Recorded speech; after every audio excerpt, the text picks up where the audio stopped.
kyk nou in verwondering. Welkom by Doxedeye Wonderboom aanlyn. Indien jy nog wag vir die uitsending om te begin, is jy meer as welkom om die skakel hieronder in die video se beskrywing te gebruik om ons Connect afdeling te besoek. Daar kan jy inligting kry oor nuwe prosesse wat in die kampus afskop. Jy kan met iemand in kontak tree indien jy enige hulp benodig en jy kan ook 'n finansiële bydrae maak. Die uitsending gaan binnekort begin. Geniet die boodskap.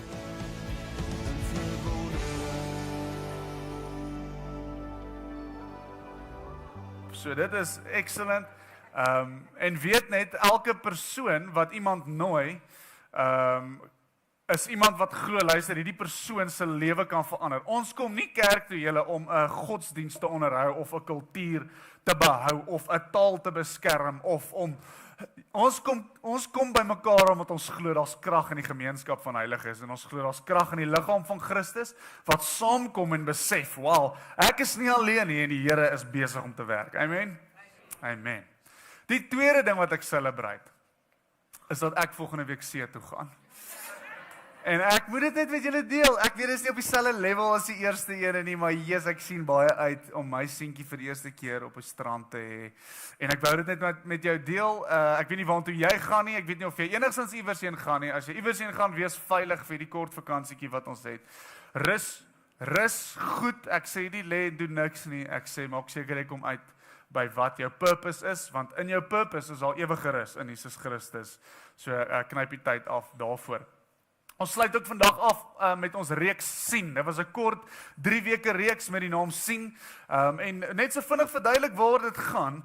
2 Korintiërs 3 vers 18 sê, en terwyl ons almal met onbedekte gesig, soos in 'n spieël die heerlikheid van die Here aanskou, word ons van gedaante verander na dieselfde beeld van heerlikheid tot heerlikheid as deur die Here wat die Gees is. Nou, hier's 'n paar gewigtige topics net in hierdie versie wat ons omtrent 'n hele reeks van kan maak. Maar wat so mooi is, hy begin en hy sê, luister, daar's iets wat heel eerste moet gebeur, want baie van ons, almal van ons, soms kyk na ons lewe en ons sê, yes, dit sal maar nice wees as die verandering in terme van hierdie ding kan plaasvind. Dit sal maar nice wees as ek weer reinheid kan beleef in hierdie area van my lewe. Dit sal maar nice wees as ek 'n passie vir die woord het, soos party ander mense om my. Dit sal nice wees as ek kan bevry word van hierdie ding wat my vashou, hierdie kettinge of hierdie verslawing of wat ook al dit is. Dit sal daarom nice wees om te kan redeneer soos party ander ouens, geestelik te redeneer. Dit sal nice wees om te profeteer oor mense. Dit sal nice wees om in my taal te kan bid. Dit sal nice wees en so droom ons baie keer oor verandering wat moet plaasvind in ons lewens. Soms droom ons vir verandering wat in ander mense se lewens moet plaasvind. Nee? Soms kyk jy na jou man en dink jy, hy's nice, maar Here, daar's nog 'n bietjie werk. Dan kyk hy vir en sê, ja, Here, daar's nog baie werk. Soms is dit goed, soms is dit uit liefde uit, wat ons na iemand kyk, wat ons regtig lief het en waardeer, en ons dink, yes, Here, asseblief. My kind het verandering nodig. Wat nodig om iets te gebeur. Soms kyk ons na iemand wat ons nie noodwendig lief het nie, maar ons het te doen met hulle, en hulle gedrag het 'n effek op ons, en ons kyk na hulle en ons dink, Here, asseblief, kan hulle net verander. En so kan ons dit groter vat, ons kan ons stadsraad kyk. Ons krag is al vir 4 dae af. Gister bel ek elke liewe Kingsman leier, nie een van hulle tel op nie, net om 'n generator te leen. Toe besef ek, Kingsman is nou klaar, hulle het nou niks meer nodig van my nie. Dan dink ek by myself, hoe is dit moontlik dat die krag gaan af? En dan wanneer dit wil aansit, dan sê hulle daar 6 foute op die lyn. Dan dink ek, hoe is dit moontlik? Hy het af, wil jy vir my sê 6 foute gebeur op een slag? Nee, ek dink daar's 'n klomp ander dinge wat hulle nie vir ons sê nie. Ons soek verandering, ons soek integriteit, ons soek eerlikheid, ons soek mense wat hulle werk doen, ons soek mense wat 'n diens verskaf, ons soek dat hierdie land floreer, ons soek dat korrupsie iets van die verlede is, ons soek verandering, en wat in die vers kom sê is, verandering is great en verandering is God se wil, en moenie ophou bid vir verandering nie, en moenie ophou droom vir verandering nie. Maar daar's iets wat voor verandering gebeur in elke mens se lewe op aarde. En dis dat ons Jesus aanskou. Vra jouself af, is jy lief genoeg vir iemand wat jy wil hê moet verander, dat jy nie bid vir die verandering nie, maar dat jy eerder bid. En die Here vra, hoe kan jy deel wees van die posisionering, sodat die persoon Jesus kan aanskou.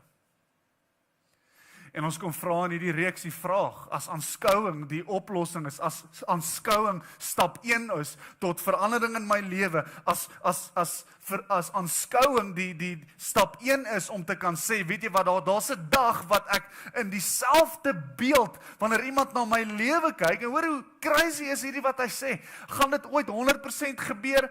Ek dink nie so nie, in die hemel, ja. Maar daar's hierdie proses wat hy in hierdie vers verduidelik, waar hy sê, op 'n stadium begin iemand kyk na jou lewe, na die vrug. Volgens God is dit lankal die waarheid, nee. God kyk na jou al reeds en hy sien Jesus in jou, want jy is gewas deur die bloed. Maar vir iemand wat van buite af kyk na ons gedrag en waarmee ons besig is, dan sê hierdie vir my, dis moontlik dat iemand na my kyk in 'n area van my lewe en hulle sê, dit lyk soos iets wat ek al gesien het. Dit lyk soos iets wat ek al aanskou het. Dis Jesus. Selfde beeld, selfde heerlikheid. En dit het net gebeur deur die Gees. Hoe amazing is dit? Begin by die aanskouing. Nie begin by 'n 5-punt plan tot heiligmaking. Nie begin by, hoor hierso, hierdie YouVersion app lees. Ja, al daai goed, as dit jou help om te aanskou, as dit dinge is wat Jesus openbaar, doen dit. Maar moenie vir een oomblik dink, daar's 'n lysie wat iemand jou kan gee om vir jou te sê, tik hierdie boksies, en jy sal verandering beleef nie. Want wat ek hierso sien, is om alles uit die pad uit te kry, eerder as om goed buite sit in my lewe vir verandering, is die oplossing om goed uit die pad uit te kry, en goed wat nie daar hoort nie, en dinge wat in die pad staan van line of sight. As jy nie die term line of sight ken nie, dis as jy 'n 2-rigting radio het, en iemand is agter 'n koppie, en ewe skielik hou hy op werk. Die persoon is steeds daar, maar jy kan hom nie sien nie, en jy kan hom nie hoor nie, hoekom? Want daar is dinge wat in die pad is, en soms is dit iets soos eenvoudig soos 'n boom.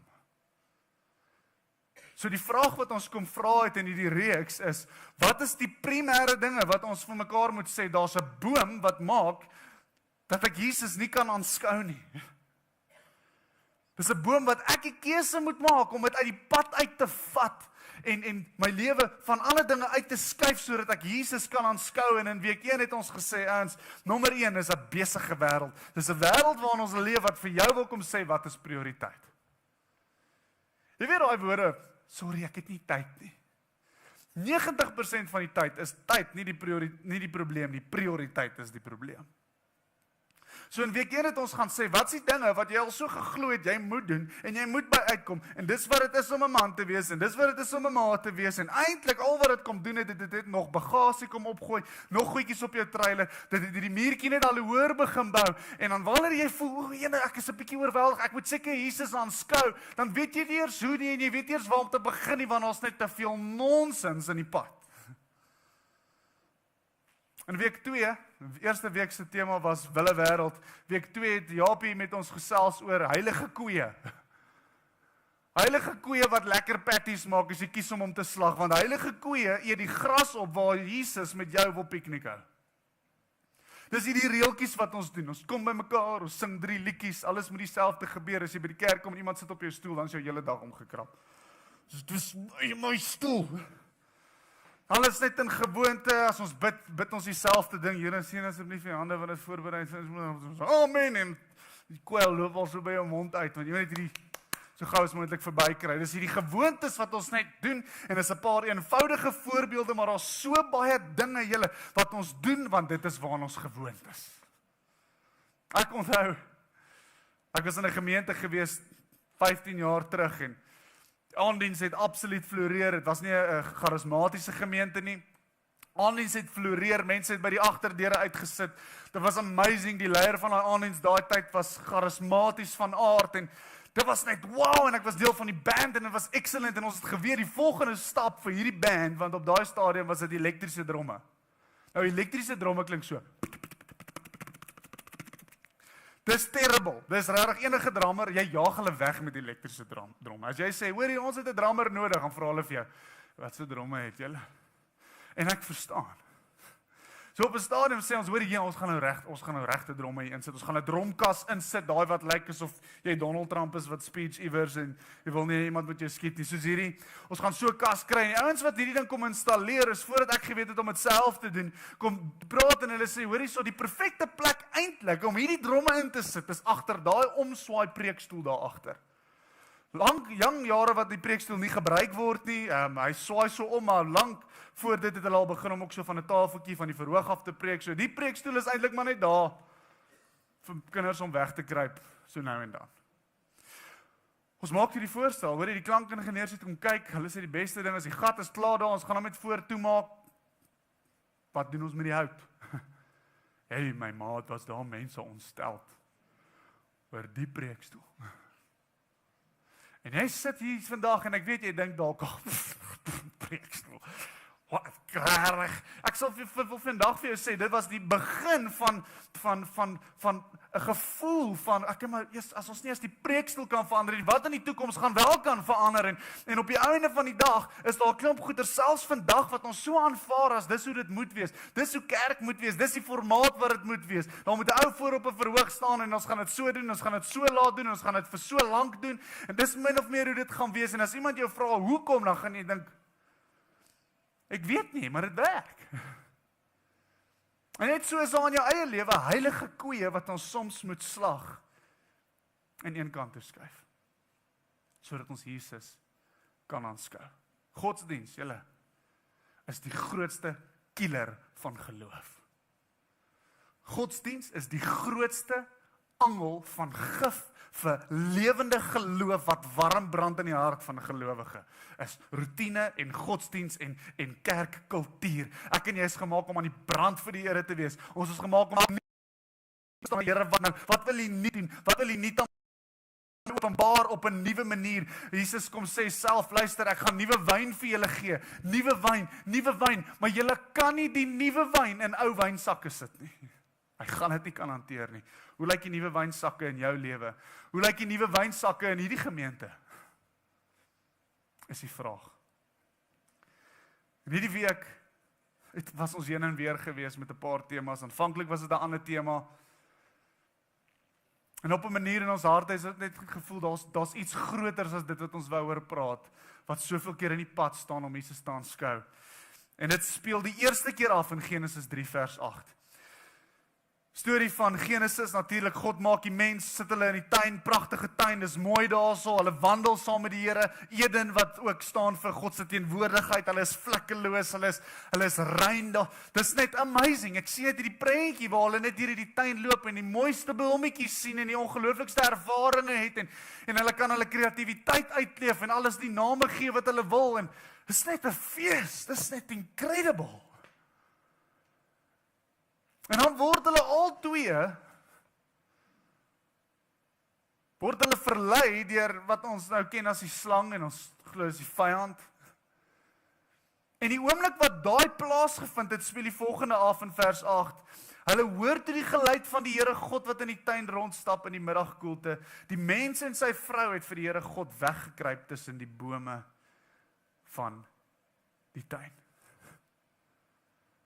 Net daai oomblik ken ons so goed uit ons kinderbybels al, Adam en Eva wat ewe skielik voel hulle skaal, wat ewe skielik wegkruip, min wetende dat hierdie is die toestand, die natuurlikste, vleeslikste toestand van die mens wat nou 'n fout maak is om skaam te wees. Ek sou oortuig dat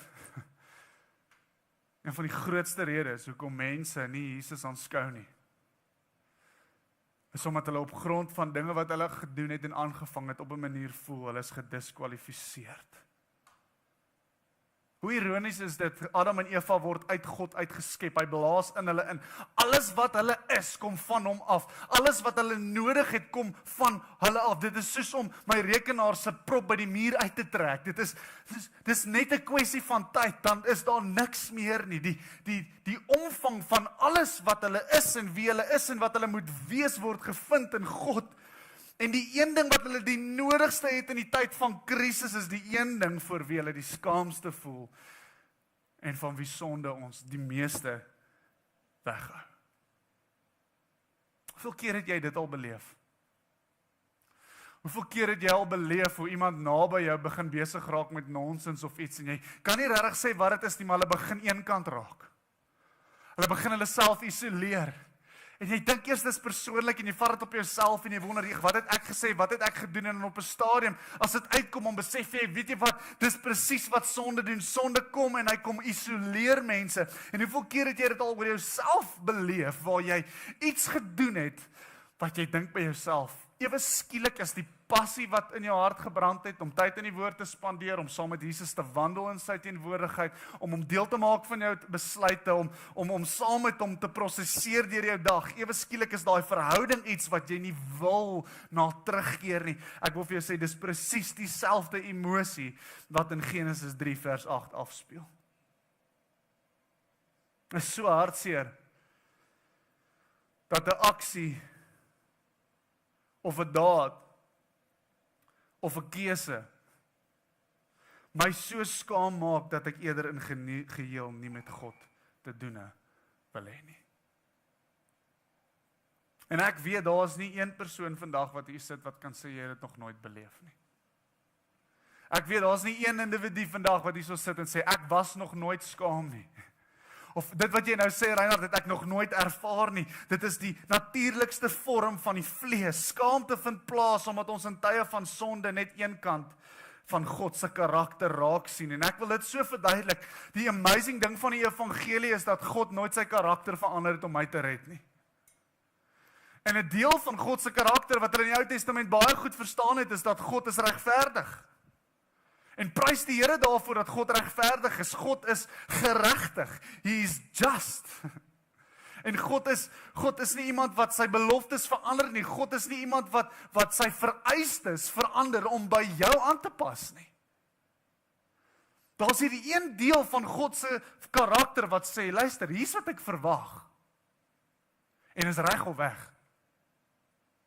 Hier is my vereistes. Luister, as jy nie hierdie kan doen nie, is jou voorland die dood. Verstaan dit?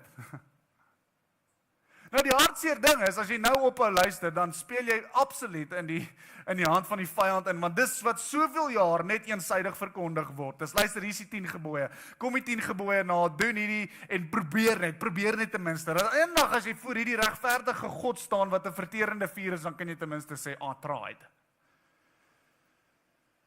Maar die amazing deel van hierdie is dat wanneer ons skaamte beleef, dan sien ons net hierdie deel van God se karakter raak. God is heilig, God is regverdig, God is 'n verterende vuur en ek is nie. So is beter vir my om een kant te gaan staan. En in die proses van ons sonde is daar die leuen wat plaasvind wat maak dat ons heeltemal vergeet van die ander kant van wie God is. Want net soveel soos wat hy regverdig is hy ook genadig. Net soveel soos wat sy standaarde hoog is sy liefde onbeperk. Net soveel soos wat sy wet perfek is sy werk volmaak. En die enigste manier vir God om albei dele van sy karakter intact te hou is om sy seun te stuur vir my en jou en om te sê, luister, ek kom stuur my seun, want ek het 'n standaard. En iemand het nodig om namens jou hierdie standaard te kom handhaaf. En my seun gaan dit kom doen. Psalm 34 vers 5 sê, those who look to him are radiant, their faces are never covered with shame. So, wat vir my so amazing is hierdie een ding wat ook soms maak dat ons Jesus nie kan aanskou nie, kom hierdie vers en sê, luister, selfs vir hierdie is aanskouing die enigste oplossing. As jy vanoggend hier so sit en jy beleef 'n skaamte in jou lewe, iets wat net jy weet, iets wat jy nog nooit met iemand gedeel het nie, iets wat jy eintlik maar onder die lap hou, it's the elephant in the room. Dan wil ek vandag vir jou sê, net soos elke liewe ander ding in hierdie wêreld wat verandering aanbetref, het jy nodig om te besef dat die enigste oplossing is to look to him. Jy het nodig om te besef dat as jy wag om perfek te wees, gaan jy in elk geval nooit nie, en sou enige iemand nog nooit die aangesig van God gesien het nie. Ons het nodig om te besef dat deur die bloed van die lam is ek geregtig om in die troonkamer te staan, en ek kan Jesus aanskou. Jy sien, hierdie vers staaf dat die feit dat selfs vir die verwydering van skaamte is aanskouing die oplossing.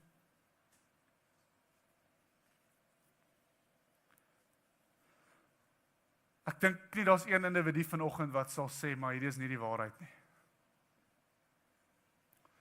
Maar in praktyk is dit moeilik om iets daaraan te doen. Dit is een ding om te sê, luister, ek weet ek kan tot die Here nader sonder skaamte. Dit is 'n ander ding om net te sit en te sê, maar ek is. Maar ek is skaam. En ek wil vanoggend vir jou drie dinge met jou kom deel om skaamte in jou lewe uit die pad uit te vat. Die eerste ding is kies die waarheid. Kies die waarheid. Die amazing ding van waarheid is as jy maak 'n keuse om dit te glo. Het jy ooit daaraan gedink dat as jy vir 'n feit weet iemand praat die waarheid, kan jy dit nie glo noem nie? Dis weet. As jy met iemand in 'n verhouding is en die persoon sê vir my, luister, ek het nou nodig dat jy my vertrou. Die woord vertrou en glo beteken ek het nie al die inligting om 'n ingeligte besluit te maak nie. Ek plaas my vertroue in jou. Wanneer dit kom by waarheid, jy het ons nodig om te besef dat ek voel dit nie nou nie. Tans is daar 'n leuen wat op my lewe skree en hier's 'n paar leuns. God is heilig en ek is nie. Volgende leuen, ek is nie waardig nie. Volgende leuen, God het meer van my verwag. Nog 'n leuen, as ek regtig sy kind is, sou ek nie dit gedoen het nie. Alles in my lewe en in die wêreld skree hierdie op my uit wanneer ek deur 'n tyd gaan, wanneer ek iets aangevang het. My eie gedagtes kla my aan en dis 'n realiteit konstant van, hoorie, ek is nie hierdie goedes nie en hierdie is die waarheid oor my lewe, maar dan kom daar hierdie ding van geloof wat sê, ek sien nie alles wat God sien nie, maar daar's iets in sy woord wat sê, hier's die waarheid en ek kies om die waarheid te glo. En een van die dinge wat spreek teenoor die leuen van God is heilig en ek is nie, is dat intimiteit herstel is met die Vader. Luister julle, soveel keer diskwalifiseer ons onsself, want ons glo, ja, meeste van my sondes het Jesus kom vergewe, en Arnes is nou nie hier vanoggend nie, maar hy praat altyd oor hoe hy potloodjies gesteel het in graad 4. Arnes, die Here het jou vergewe vir potloodjies steel in graad 4, en dis amper die ligte sondetjies wat ons kan verstaan, Jesus het ons vergewe, nee. Maar dan kom al die groot klippe in ons lewens en dan voel ons, nee, Jesus. Dis gross. Dis vieslik, dis walglik. En eintlik wat ons doen in die proses is om te sê, Here, dit wat U deurgegaan het aan daai kruis, dankie daarvoor. Dankie dat U het betaal vir die potloodjies in graad 4 en U het betaal vir die afskryf in graad 9. Here, U het betaal vir toe ek lelik was met my buurman en U het betaal vir daai, maar wow. Dit wat U daar aan daai kruis gedoen het is net nie goed genoeg.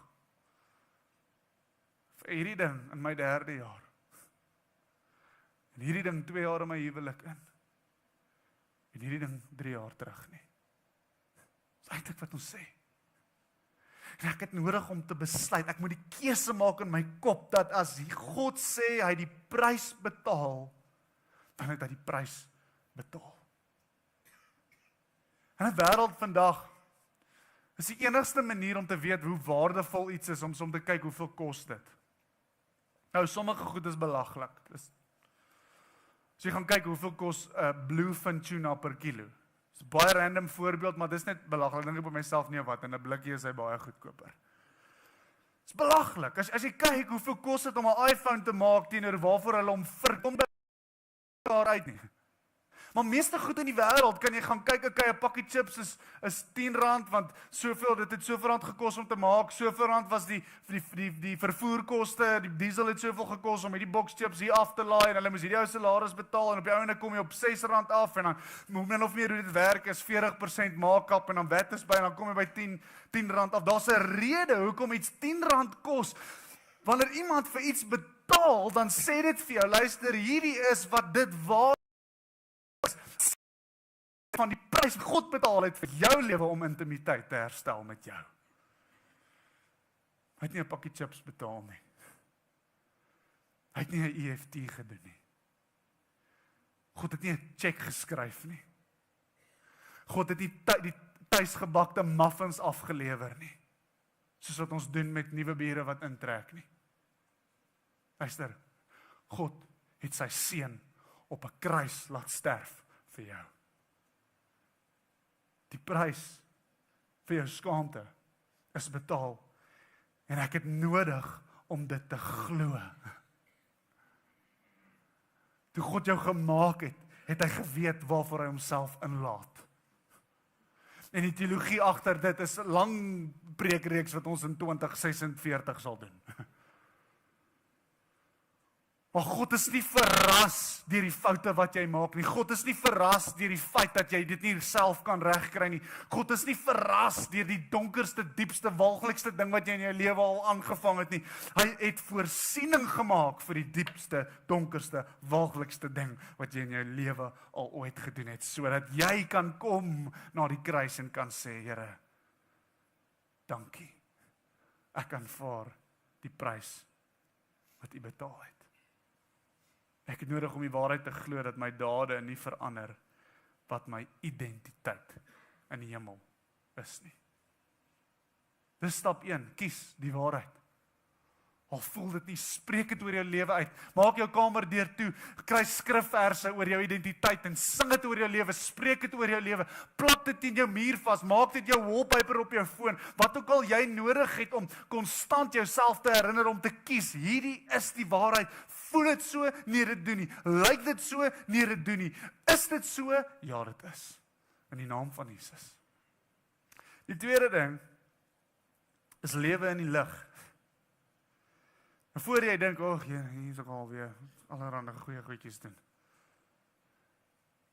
Ons het vasgestel dat dit nie moontlik is vir my en jou om in die lig te lewe sonder om Jesus te aanskou nie. Ons het vasgestel dat in die lig lewe is nie God se vereiste oor uitspraak oor my lewe nie. So wanneer ons praat oor in die lewe lig in die lig lewe, dan praat ons van om alles wat in ons lewe opgesluit is en weggeskuif is en onder 'n mat ingevee is en in 'n donker kas geberre is, oop te maak en uit te laat. En ja, aanvanklik is dit nie lekker nie en mense is kwesbaar en aanvanklik is dit vreeslik om dit te doen, maar dis die enigste manier hoe God se lig kan skyn op die dinge in ons lewens as ons kies om dit nie meer weg te steek nie.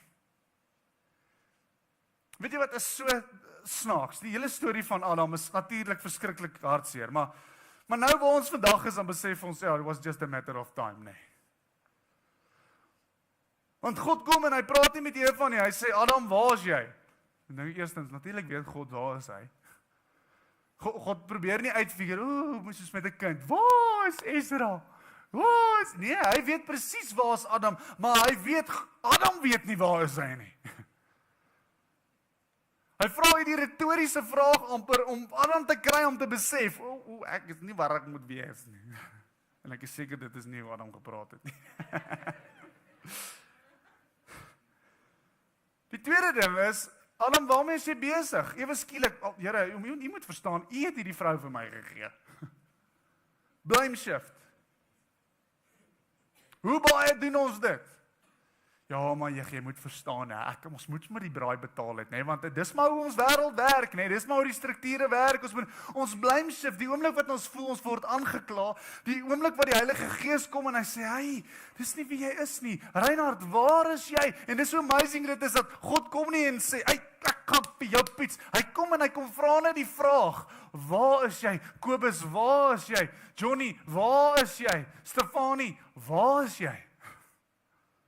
Hy vra 'n posisioneringsvraag. Hy vra vir jou, weet jy waar jy is? En die vinnigste ding wat ons gewoonlik doen is ons skuif die verantwoordelikheid. Ja, ek's eintlik onskuldig in hierdie. Of jy sê die eerste manier om verantwoordelikheid op te neem vir iets waar jy skaam is om dit in die lig te bring.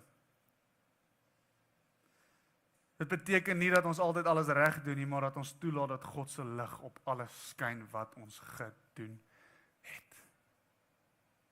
Ek weet nie of jy al ooit in jou lewe iemand afgepers het. Ek vir mamma sê. En dan sê sy vir jou, ek het klaar vir mamma gesê. Ek gaan vir papa sê. Ek het klaar vir papa gesê. Ek gaan wel 'n foto's wys. Ek het klaar vir 'n foto's gewys. Okay, kom ons ching chong cha. Die krag van manipulasie en die krag van afpersing word vernietig wanneer ons dinge in die lig bring. Is dit maklik om vir mamma te sê? Nee, dit is nie. Maar jy weet, na die tyd ewe skielik het niemand 'n hou vas op my nie. Nie eers die juffrou kan my ma nou bel en vir haar sê wat ek gedoen het nie, want my ma weet klaar. En ja, ek dra die gevolge van dit en die gevolge is nie lekker nie, maar die intimiteit tussen my en my ma is beskerm deur die feit dat ek gepraat het, die feit dat ek uitkom. Daar's hierdie term roof off, walls down. Roof off wat beteken ons kommunikasie na God toe. Walls down wat beteken na die mense om ons toe. Roof off praat van 1 Johannes 1 vers 9. As ons sondes bely, hy is getrou en regverdig en daarom sal hy ons sondes vergeef en ons van alle kwaad reinig. Jy sien, God se vraag, waar is jy? Kommunikeer God se hart vir restaurasie. God het presies geweet wat gebeur het. God het presies geweet wat die moontlike gevolge is. Toe gee Adam die kans om te sê, Adam, praat met my. What happened? En as daar iets in jou verlede is wat jy weet, nie net ek weet. Ja, die Here weet ook. Maar daar's iets wat gebeur wanneer ons dit aan hom erken en bely. En soos 'n kind wat na 'n pa toe kom sê, Here, ek is jammer. Ek weet nie wat my besiel het nie. En God verstaan die feit dat ons baie keer nie weet wat ons besiel het nie. Hy sê wat aan die kruis hang en sê, Here, vergewe hulle. Want hulle weet nie wat hulle doen nie. So hulle verstaan die feit dat ons goeders doen wat jikkie en walglik en is en ons in daai oomblik was ons net nie gedragheid gedink nie. En hy hang aan daai kruis en hy besef dat nie alke liewe sonde het jy mooi deurdink nie. Party was net absolute vrug van die vlees gewees. En ek het nodig dat ek na hom toe kom en sê, Here, ek is jammer. Ek weet u weet, maar ek moet my hart kom oopmaak. Ek moet my dak kom afhaal. Ek het nodig om na u toe te hardloop oor my foute. Die tweede ding is walls down. Dis soms 'n bietjie moeiliker. Want met die Here praat is soos, okay, Here, hier is wat ek gedoen het en alles. As jy dit bietjie dieper wil maak, skryf vir die Here 'n brief. Dan you can't flouse that. Maar walls down beteken, Jesus, hoor hier so, nou verwag die Here van my, ek moet na iemand anders toe stap en vir hom sê wat ek gedoen het. Hoor gou hierso wat sê Jakobus 5:16. Bely dan julle sondes teenoor mekaar en bid vir mekaar sodat julle gesond kan word. Die gebed van 'n regverdige is baie kragtig in sy uitwerking. Wat hierdie vir my sê is dat die pad na genesing vir sondes in my lewe, 'n baie belangrike deel van daai genesing is om vir iemand anders te vertel. En hy waarborg, hy sê, dan sal julle genesing vind. Met ander woorde, daai ding van die Here weet en ek weet en ek gaan gesond word, is nonsens. Daar is nie so iets soos ek met myself en ek sterf met hierdie en ek gaan volle vrede en vreugde oor hierdie onderwerp in my lewe hê nie. Dis net alleen. Ek sê nie gaan sit dit op Facebook vir die hele wêreld om te sien nie. Ek sê nie gaan vertel dit vir jou kinders nie. We confess upwards. Ons gaan na mense toe wat mature genoeg is, wat of langs ons is in intimiteit of bo ons is en iemand wat die Here ken, wat kan verstaan, iemand wat jy kan vertrou, iemand wat betroubaar is. En jy gaan sit by hulle en jy gaan sit en sê, luister, ek het nodig om iemand van hierdie te vertel. En weet jy, nee, daai oomblik is een van die oomblikke wat die duiwel, die vyand, die meeste haat, want ewe skielik is hy soos 'n 4-jarige wat jou wil afpers en sê, ek gaan vir mense sê. Reinhard, as hulle net weet, as die mense net weet, gaan hulle nooit weer na jou preke luister nie. Ek het hulle klaar gesê. Die doodse angel, julle, word hier op aarde weggevat, wanneer ons oopkom met dinge in ons verlede. Dis een ding om te sê ons glo in genade, dis een ding om te glo dat God is genadig teenoor ons, dis 'n ander ding om in praktyk die toonbeeld vir die wêreld te wees in met mekaar van hoe genade werklik lyk. Waar ek 'n oor kan wees vir iemand en sê, ek hoef nie weer te sê dat dit wat jy gedoen het is verkeerd nie, jy weet is verkeerd, maar nou is ek net hier vir jou. Deel dit met my. Kom vertel vir pappa. kry dit van jou hart af. Ek kan nie vir jou sê hoeveel keer in ons groot kursusse Discovery, Radiance, Kingsman Complete het ons 'n ding wat ons noem life stories en deel van life stories is jy die keuse om jou lewensstorie te vertel. Hoeveel keer daar ouens is wat nog nooit in hulle lewe, jonk, oud, man, vrou, nie die gedeel het met enige iemand nie en van die ouens bewe soos wat hulle dit gaan vertel, soos wat die vrees, die hou vas uit oor hulle, soos wat die vyand al kom sê het, luister, hulle gaan jou haat, hulle gaan jou afskryf, hulle wil niks met jou te doen nie, hulle gaan jou sien vir wie jy is uiteindelik. En van die ouens bewe soos wat hulle lewensstories vertel en is incredible om die bevryding te sien van die leuen wanneer ouens dit oopmaak in 'n veilige plek teenoor manne om hulle en ewe skielik is asof daai ding net nie meer gewig dra nie. Ewe skielik is dit net asof daar vrede oor ons lewens kom wanneer ons sien die reaksie van mense wat genade van die Here ontvang het, wat dan ook genade teenoor mekaar bewys en 'n ou wat besef dit het actually nie nou verander wie jy sien ek is nie. That is grace in practice. Ek en jy het nodig, julle, om ons mure plat te slaan. En gewoonlik 'n goeie tip is, die persoon vir wie jy dit die minste wil vertel, is die persoon by wie jy moet begin. Daai ouens kom na my toe en sê, "Jesus, ek sal dit vir my vriende vertel, ek gaan dit nie vir my vrou vertel nie." Jy kan dit vir jou vriende ook vertel, maar ek het vir jou goeie raad. Vertel maar jou vrou eerste. Ek sal daar wees. As jy wil hê ek moet by wees, as jy voel, luister, die persoon met wie jy dit gaan deel, gaan jou met 'n halgeweer skiet, dan nooi jy iemand saam. En ek's ernstig. Ek's ernstig. Soms sê iemand vir my, jy verstaan nie, ek kan nie hierdie, wel dan het jy nodig dat iemand anders met wysheid net hierdie ding bemiddel en by is, maar geen huis word op sand gebou nie en leuns is sand. Sand hou nie huise spoel weg. Ons het nodig om op die vaste fondament te bou en die vaste fondament is Jesus Christus en sy waarheid. Nou hierdie delikate proses wat by the way nie seer maak nie. Daar's 'n gesegde wat sê die waarheid maak seer. Ek wonder wie is die peanut wat dit uitgedink het. Want die waarheid het nog nooit seer gemaak nie. Dis die leuen wat seer maak, is die waarheid wat vry maak. Dis die openbaring wanneer waarheid kom en die waarheid kom openbaar die leuen, dan is dit daai leuen wat sy wortels al so diep gevestig het in die siel van 'n mens, dat wanneer die waarheid kom en hy verwyder die leuen, dan is dit die leuen wat seer maak. En selfs met dit het die vyand dit reg gekry dat ons in die kerk sê die waarheid maak seer. Jesus is die weg en die waarheid en die lewe. En hy maak nie seer nie, hy maak gesond. Hy maak gesond en ons het nodig om dit te besef.